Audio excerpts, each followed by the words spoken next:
Broadcasting from our studio in Boston, Solutions Review is proud to showcase Radware in the Solution Spotlight, an inside look at enterprise technologies. I'm Doug Atkinson here at Solutions Review, and welcome to this Solutions Spotlight featuring Radware and focused on DDoS attacks and the most effective strategies you can take to keep pace with evolving security threats. And we'll also be looking at the growing connection between online gaming and cyber attackers. In recent years, the online gaming industry has experienced explosive growth, captivating billions of players worldwide. However, beneath the allure of virtual worlds lies a darker reality: cyber attacks orchestrated by those who share a passion for gaming. So today, we will delve into why gaming often serves as a common thread among cyber criminals. Is it the shared thrill of competition, the strategic mindset, or something deeper? And joining us to walk you through the Radware presentation is Ava Abergel, DDoS Senior Solution Expert. Ava, thanks for being with us. Thank you for having me. Well, so it's a pleasure, and I'm really looking forward to this event because I like when we take a little bit different tack at looking at a challenge, and certainly this is one of the biggest challenges that we see at Solutions Review. So before we get into that, though, tell us a little bit more about yourself. You have a great title, DDoS Senior Solution Expert. Tell us a little bit more about your path to that. So I've been with Radware for 3 years now. Radware is a company that specializes in cybersecurity solutions mostly, and I've been here for 3 years. I research the threat landscape, I research the product, the different threats, and how Radware can give a solution and be one step ahead from the attackers. Well, very good. I am going to turn the controls over to you. However, before that, I just want to let everybody know that we're going to let Ava walk through the presentation today, but then I'm going to jump back in. I have some questions. We've gathered some questions together from our audience, and we'll do a little Q&A at the end. But for now, Ava, I'll hand the controls over to you, and we'll catch up to you in about 30 minutes or so. Thank you, Doug.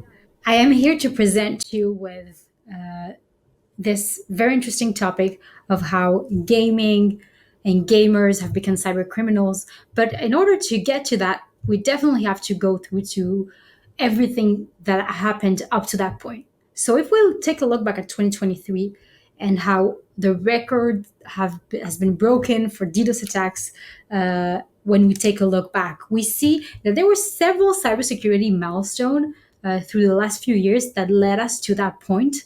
We are seeing the COVID-19, of course, not specifically the illness, as the fact that everything became remote, and critical assets are now need to be accessed from home, less on-prem, and these are making a lot of differences.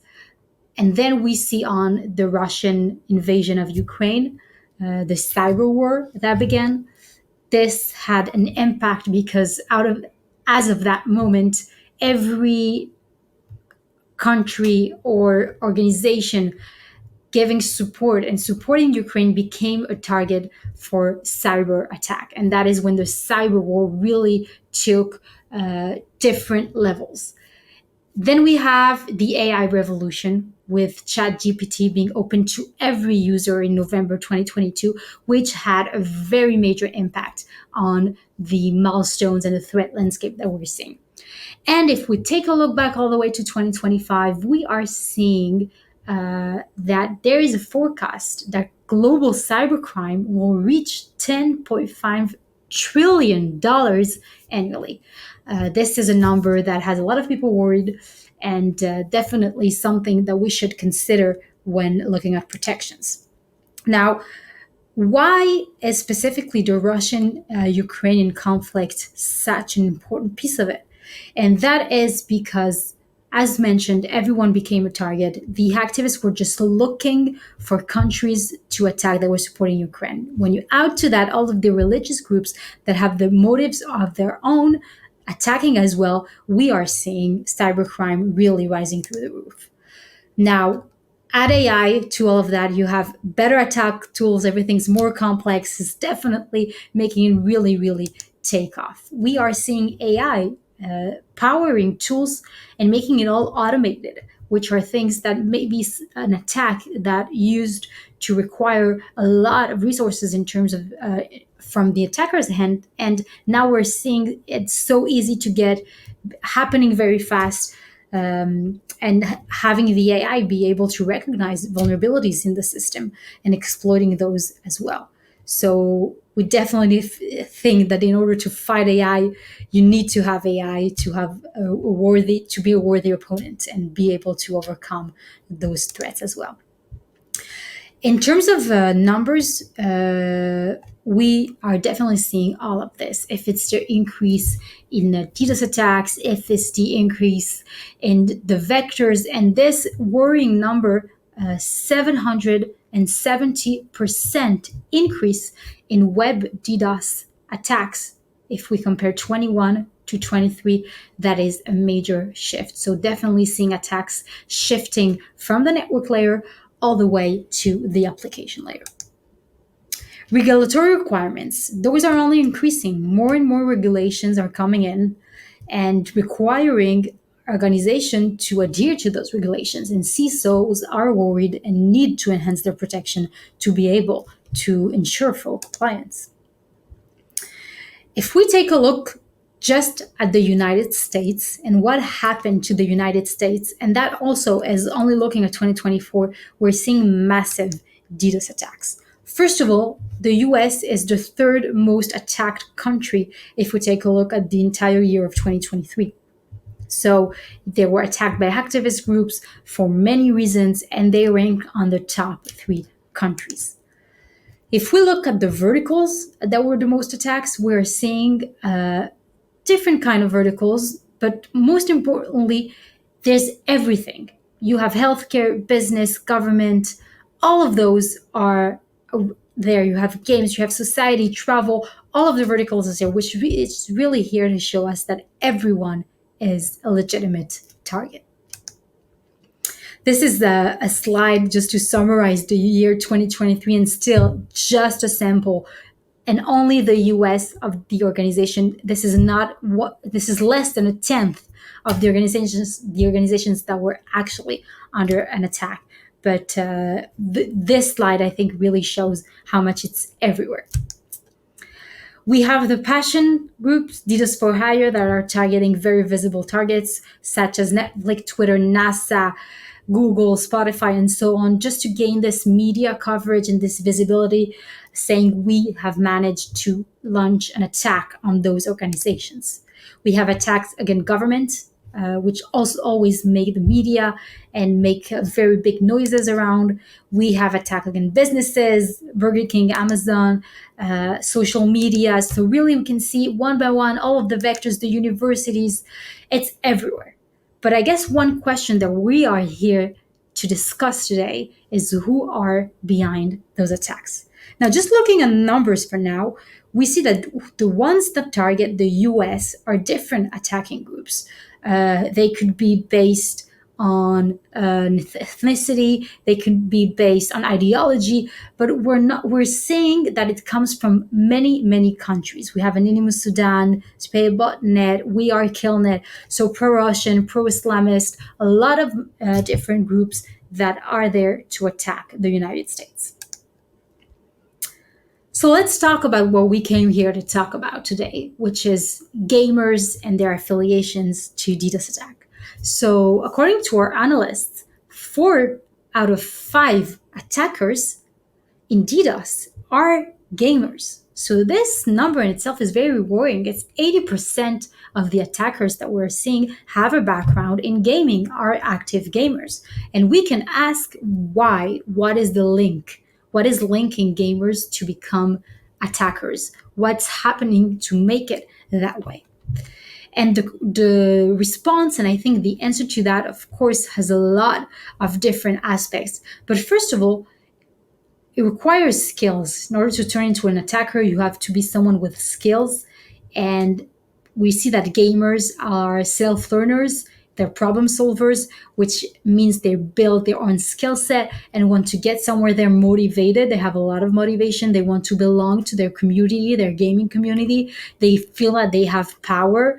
They want to gain social status. So all of those are what is getting the persona that a gamer could have one step more interested into attacking. But still, it doesn't really answer why. And to really see the why, we need to see a timeline. So if we start all the way from the beginning, from the gamer to attacker and hacker timeline, well, we see there's a very important step, which we call step one. And that is the first exposure that a gamer will have to underground marketplaces. Today, we see gamers that are really excited about their games. They want to become more and more successful. They want the leaderboards. And sometimes through legitimate channels, through just playing the game, they can't reach that level of being the best gamer.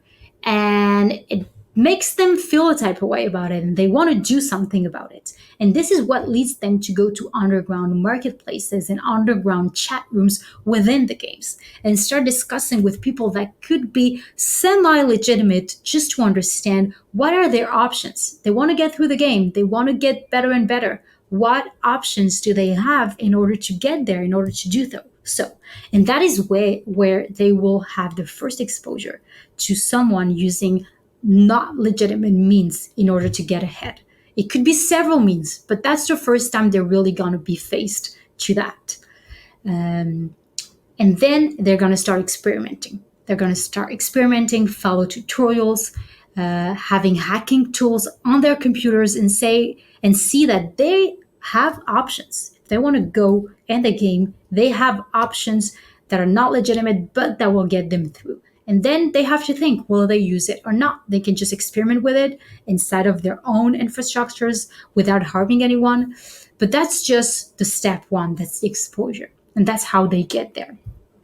And then we have step two. Step two is what we call a career choice of an attacker.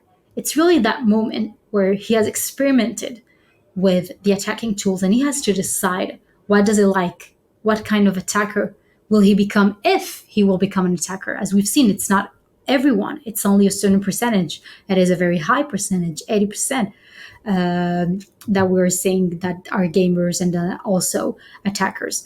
But it's not everyone. But at that point, we are seeing just a division by types of personalities that will be attracted to different types of hacking. For example, players that like really, really fast-paced game will be more interested in attacks such as DDoS attacks and account takeover. Where we see players that are more into strategy game, they will want something that is based on developing new methods, bypassing security systems, something that requires a lot more work and patience, and something with strategy, which is what they like so much about the game. So that's only two examples, but we're really seeing a connection between the personality of the attackers and the gamers at that point and the game that they like playing. And now we go into step three. Step three will be the first time they actually launch an attack that includes someone else being on the receiving end. So the first time they are doing something illegitimate. And then we have several examples. It could be someone losing the game, being very mad at it, wanting to attack the game infrastructure. It could be wanting to attack and launch a DDoS attack, for example, on a competitor because it's getting ahead so much and that bothers him. He wants to be the first one. And this is a critical moment in a gamer turning attacker life cycle, because at this moment, this experience leaves the hacker with a sense of power, an adrenaline rush. And at that moment, he will never be the gamer as he was. He has shifted, he has transitioned. He is now an attacker. And that takes us to the final step, which make proactive attackers that are always looking for new targets to launch attacks on. And that is when an attacker will want to build a reputation, gain credit, gaining access to more exclusive content, making new relationships with new business partners, and really becoming well known in the community in order to build his business and have future business ventures. One thing that we need to understand, and I think is not really obvious, when we think about attackers and hackers, we imagine people with a dark hoodie, like on top of their faces. You can't really see them. They're in a dark room or a basement in front of their computers. But the truth is, attackers look like us. They talk like us. They're legitimate people. They sometimes have a very legitimate job. They sometimes even have legitimate day jobs in security company. We have heard of that. So they are everywhere and they're legitimately looking. So it could be any one of your friends and to your surrounding. We don't really know, but it's important to understand they're not this secluded type of population that just hides out. They're out there, they're normal people, and the organization of cybercrime are very well organized. They have several departments. They have HR departments. They have team building events. They are as well organized as legitimate enterprises and organizations, sometimes even better. So this was just to put the spotlight on the attackers, what leads gamers to become attackers. But one thing is important. The statistic does not work on both ways. It's not that 80% of gamers will turn attackers. It's the other way around. It's that we're seeing 80% of attackers being gamers and sharing a passion. For all we know, they could have just shared the passion of doing marathons and running marathons. But what they like is gaming, and we can understand why. And through all the slides that we discussed and the skills that they have, this is what leads them through this path. We are seeing new threats emerge, and then we understand that everyone can be targeted by those attackers. We are seeing new disruptive web DDoS tsunami attacks that raise a lot of questions. So web DDoS tsunami attacks, it's a new term. A lot of people know it, some people don't know it. It falls under several categories. People think that in order to be defended from web DDoS attack, like its name includes the word web, you need a WAF, a web application firewall. But it has the word DDoS in it. So others will say, my DDoS protection of layer 3 and 4 will be able to provide protection from those attacks. And that is where the attackers have identified a gray area, just a place where they can just go undetected. And the solutions that exist in the market today are not yet recognizing the threat as the one that it is and protecting from it. And that is a great opportunity on their size. So we're seeing these attacks being way higher in volume. So ultra RPS, I'll present you with some attacks that we've seen on our clients. They're encrypted, so the traffic is encrypted. And when it is encrypted, you have no visibility into it. It looks exactly like legitimate requests.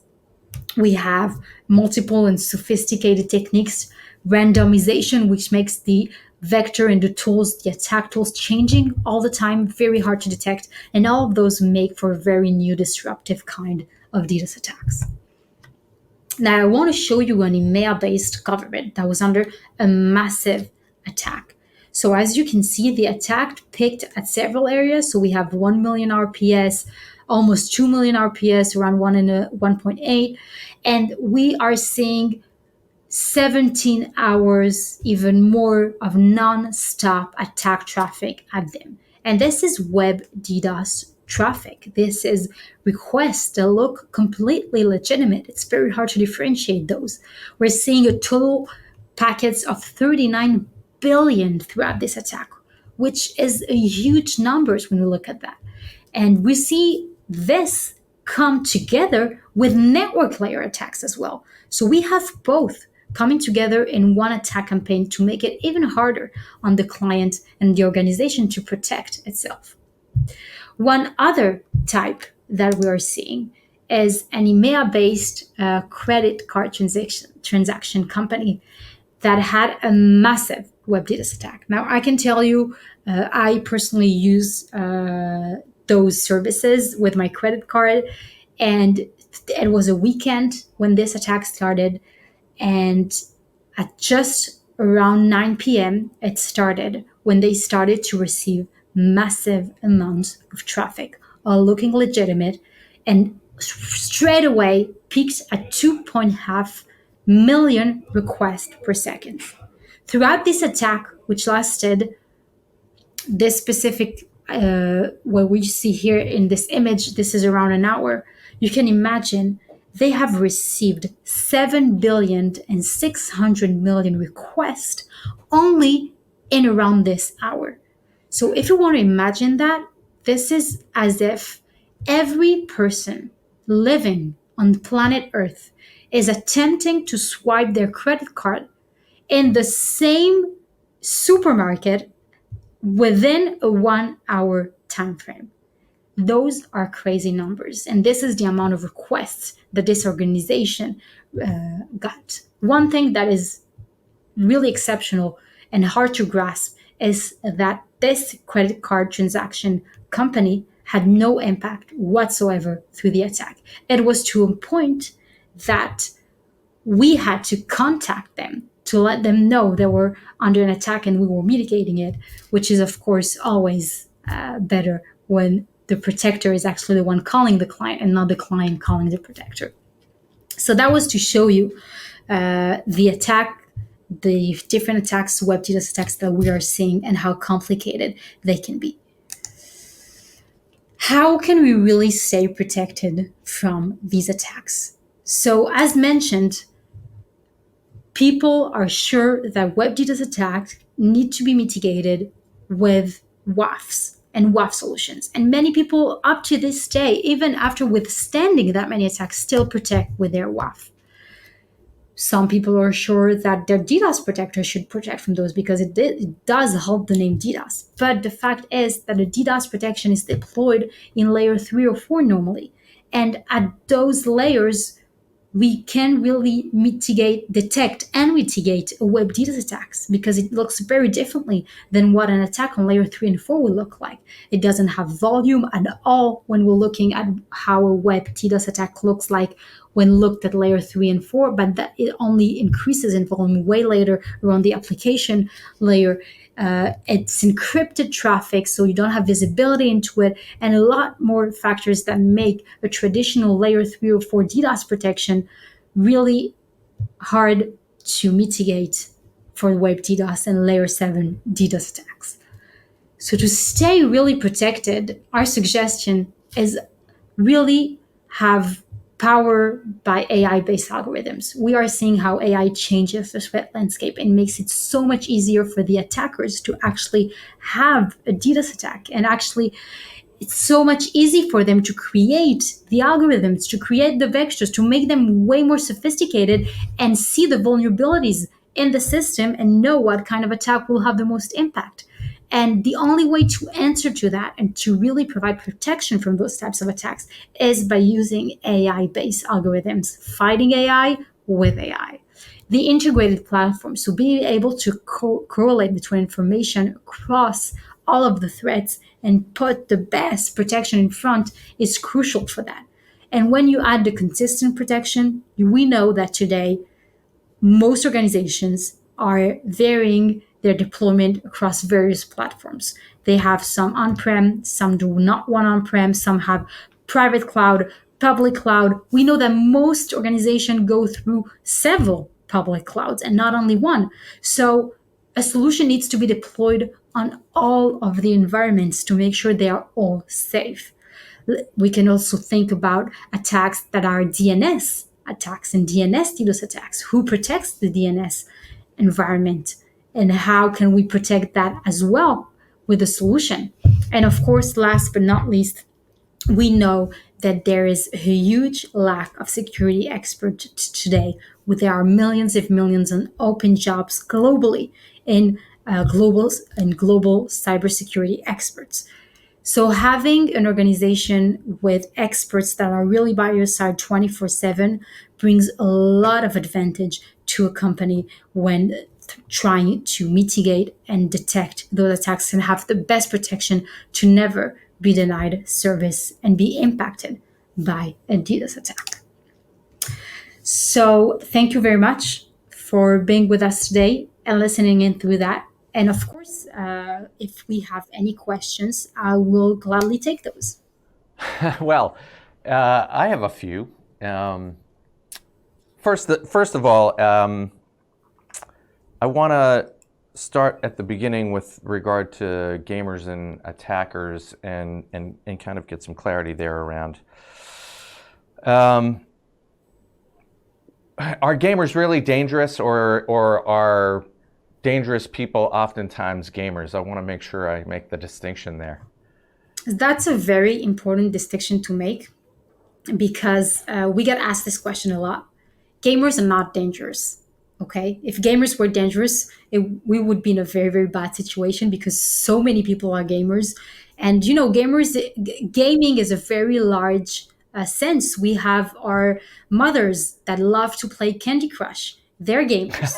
They're considered gamers. They're not necessarily the next breed of DDoS attackers or the ones that are going to hack and do account takeover and be the next group that's going to really be there to threaten our stability as organizations and cyber defenses.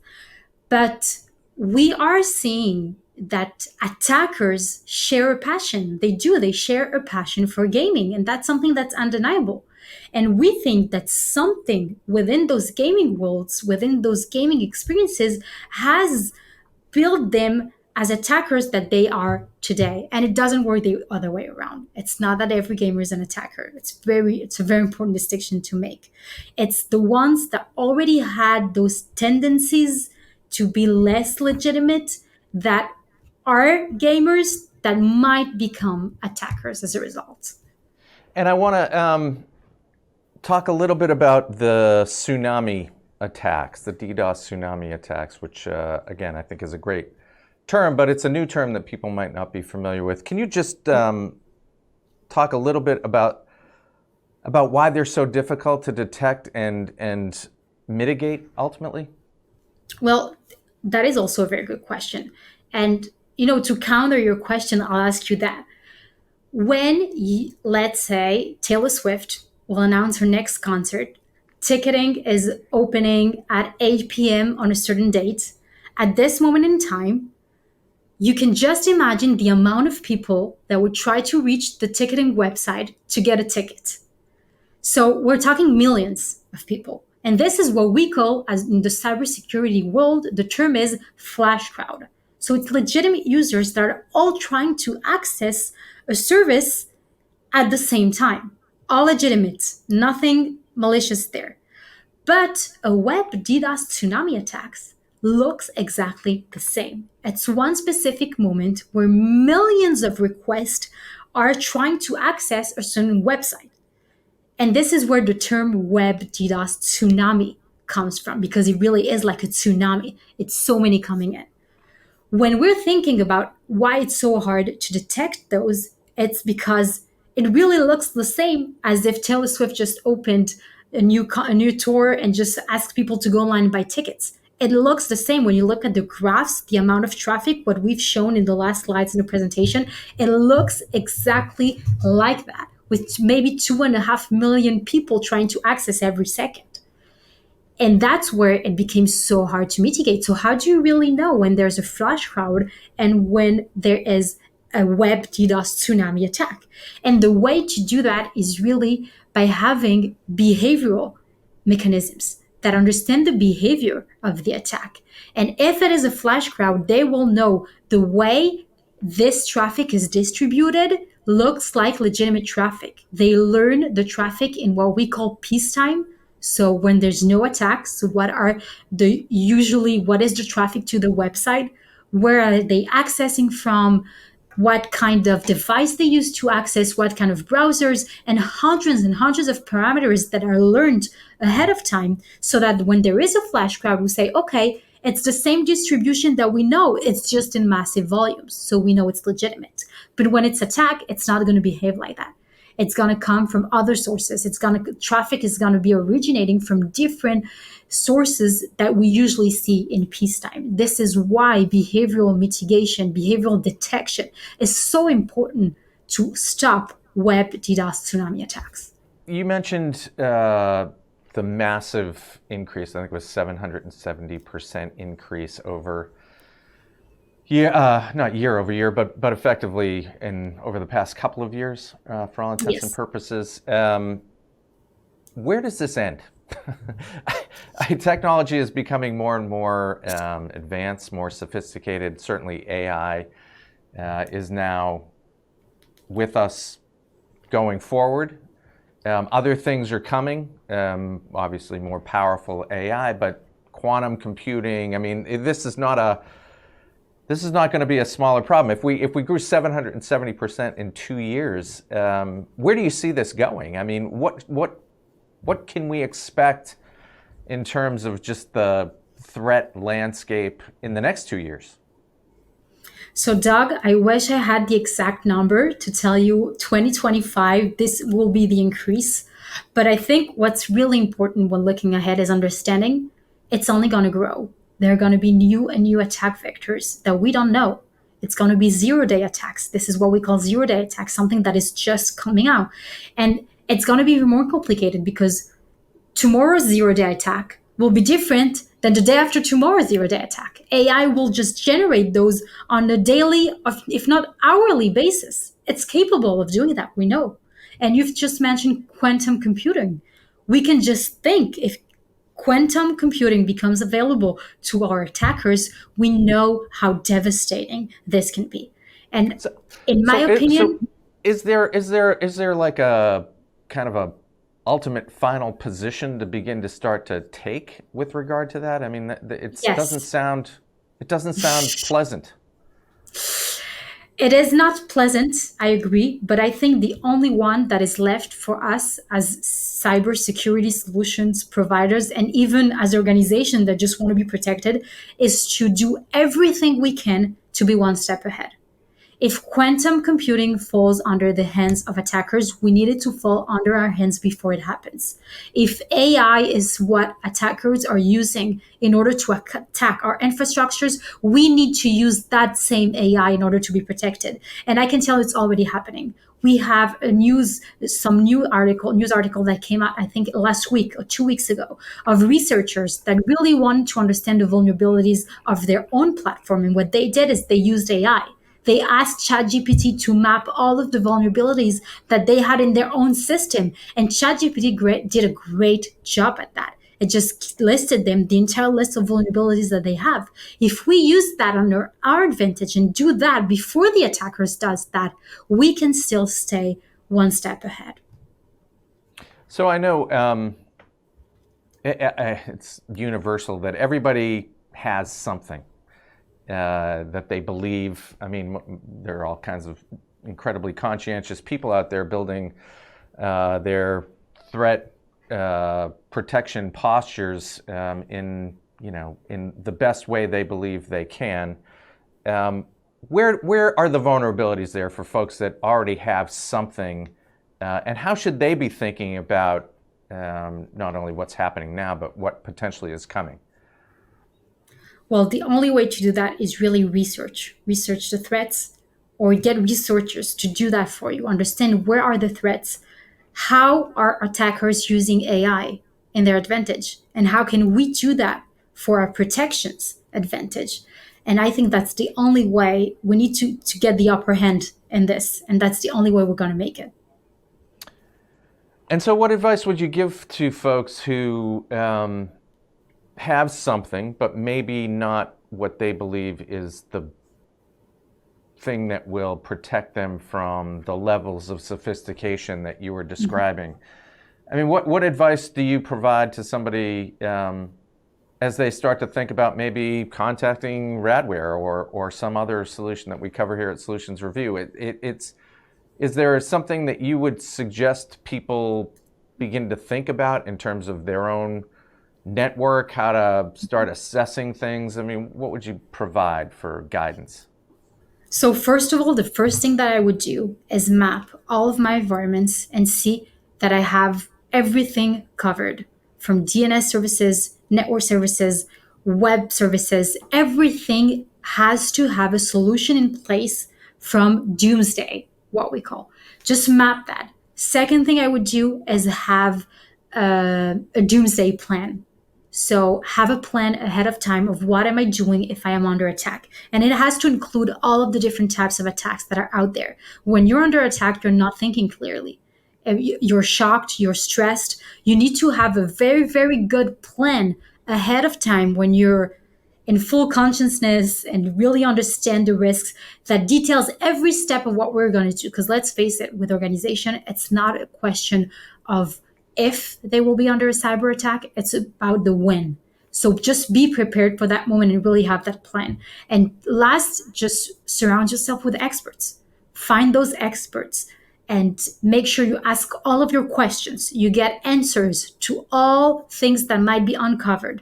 Ask away, make plans, make sure you're protected, and just see that you don't miss out on everything. Yeah, and as we always do in events like this, we encourage everyone to reach out and connect with solutions that we have in our spotlight, certainly Radware, because in the end, what you have for a situation is unique to you, and it really is hard to overlay. Even though you can go to Radware's website and there's all kinds of resources, it's hard sometimes to overlay exactly how they've helped someone in a particular case study with how it's going to help you. So again, reach out, engage. You'll have great conversations with smart people like Ava. And Ava, what can people expect if they do reach out? I know there is a whole host of things on the Radware website. There's this thing called a Hacker's Almanac, which is a field guide to understanding and applying threat intelligence for a modern security strategy. There's a contact button. There's an under attack button. How do you engage with folks as they kind of come through the door? Well, you'll be surprised by the amount of people that click the under attack button. We call it the red button. I'm afraid to click that, right? I'm not sure I'm going to click that right now. Yeah, you shouldn't. If you're not really under a massive attack, you shouldn't. But we do a lot of emergency onboarding where we have folks that are under attack as we speak, just need someone, whether they already have a provider that's not really functioning or they don't have any solution and they need support now. So we really see them reach out and do that. I guess it really depends on what you're looking for. If you just want an expert to go over your network with and get, insights into what can be done better. If you want to demo, we can provide demos. And also, we are doing a lot of POCs and it's free of charge. So you can try out our solutions for free and see if you like it and test it. We also test through POCs. You can have a third-party testing company that will test and attack you as much as you want while you're under a POC and see how you react to that and what impact that has. Yeah, again, this is exactly what we would hope everybody does. We hope you don't actually have to click the under attack button, but we do hope that you take a proactive approach to everything that Ava is describing and everything that we see here at Solutions Review, and it is. This is not a nice to have solution. This is a have to have solution, and that's a very important distinction as well. So, taking it to the next level, getting a next level solution, certainly starting to layer AI on top of things is a best practice that we would encourage. So this has been incredibly helpful. Ava, thanks very much for the time today, and best of luck with all you're doing at Radware. It's amazing the research that you guys are doing and the insights that you're gaining around where attacks are coming from, the level of attacks, and certainly starting to project out where the sophistication is going to begin to track. So once again, thanks very much for the time today, and best of luck going forward with the rest of the year. Thank you very much for having me. So there you have it, another solution in our spotlight. We want to thank Ava and Radware for that presentation, and we appreciate your attendance as well. Until next time, I'm Doug Atkinson here at Solutions Review. Thanks for watching. If your business would like to be featured in a future event, contact us today.